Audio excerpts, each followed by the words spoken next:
তো গাইস ওই স্ক্রিনের মাঝে একটা কুলাঙ্গারে দেখতে পারডা। তো ও কুলাঙ্গারে কিতা কয় ওখান ফার্স্টে শুনিলাও। সুরের কুত্তার বাচ্চা গোলামের বাচ্চা হইয়া সুরের বাচ্চা সরকারের খাইতায় সরকারের ফিঙ্গিতায় সরকারি কলেজে পড়িতায় আর সরকারের বিরুদ্ধে আন্দোলন করতায় সুরের বাচ্চা তোমরা কোনো কাজ কর্ম নাই রে। দেখো গাইস গত শনিবারে আমরা প্রোটেস্ট করলাম, যেহেতু আমরা প্রোটেস্ট করার কারণে আমরা কিলা গালাগালি করে। এখন আমরা মাত করি গাইস দেখো আমরা যদি ভুল করিতে গলতি করলে আমরা করছি, আমরা মা বাপের কিতা গলতি করতেন হে যে আমরা মা বাপ তুলি গালাগালি করে। তারপরে আমরা আর কি স্বাধীন দেশে বাস করি, গণতান্ত্রিক দেশে বাস করে, যেহেতু আমরা রাইট আছে আমরা প্রতিবাদ করতে পারি। আমরা প্রতিবাদ করার কারণে হে আমরা কিলা গালাগালি করে, আমরা সরকারের খাইয়ে সরকারি স্কুলে পড়ি। আর তুই কিতা সরকারের খাইয়ে সরকারি যে মারাস দেন তুই সরকার চলের কিলা তুই কিছু জানোস তুই জিএসটি কিতা বুঝোস তুই বেটা বলত খানোর তুই কিতা আমরা তোর মা বাপ তুলি গালাগালি দিতাম না। আর আমরা ইন্ডিয়ান মানুষের প্রাউড করি, যেহেতু আমরা ইন্ডিয়ার কোনো মানুষ ইলা গালাগালি করতো না। তোর এটা আর কি মুখর বাসায় বুঝো যার তুই বাইরে কোনবা থেকে কি জালি ফারিয়া ইয়া হামাইছো ইন্ডিয়া তোর ফিট উদলা হলে মনে কর তোকে পাওয়া যায় বুঝেন এখনো মনে হয় জালির দাগ আছে।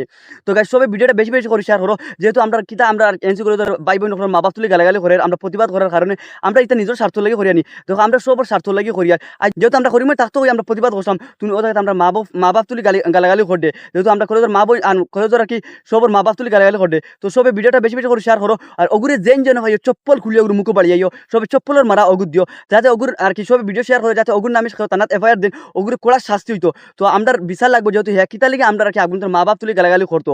তো গাইস ভিডিওটা বেশি বেশি করে শেয়ার করো। Thank you.